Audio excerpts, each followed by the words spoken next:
Ethnic Pashtuns are demanding rights enshrined in Pakistan's constitution.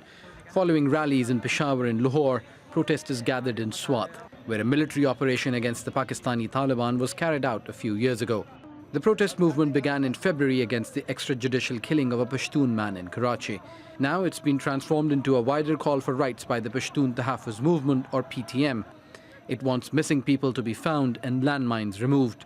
The PTM is also demanding a Truth and Reconciliation Commission for what it says are crimes carried out by the military during the so-called war on terror. Pashtuns have made sacrifices for the country, so we urge the military and state institutions to stop the harassment and forced disappearances. The missing, if innocent, should be released. Those guilty must be produced before the courts. Thousands of families are worried about their loved ones. A traditional jirga, that's a gathering of politicians and elders, has been formed to discuss the demands. A military commander agreed last week that some Pashtun grievances are legitimate and the behavior of some checkpost security personnel is harsh. But the PTM's angered commanders by insisting the armed forces must be held to account.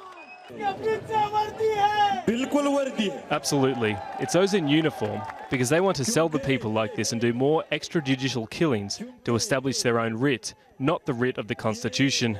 A counter-rally was held on Saturday to show support for the military. Speakers questioned why the Pashtuns were protesting when the PTM's demands are being addressed. They accused the Pashtun movement of being a tool of Afghan nationalists and forces against the Pakistani state.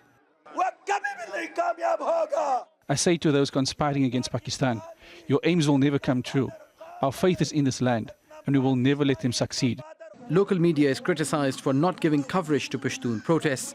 Media networks deny they have been instructed to ignore them.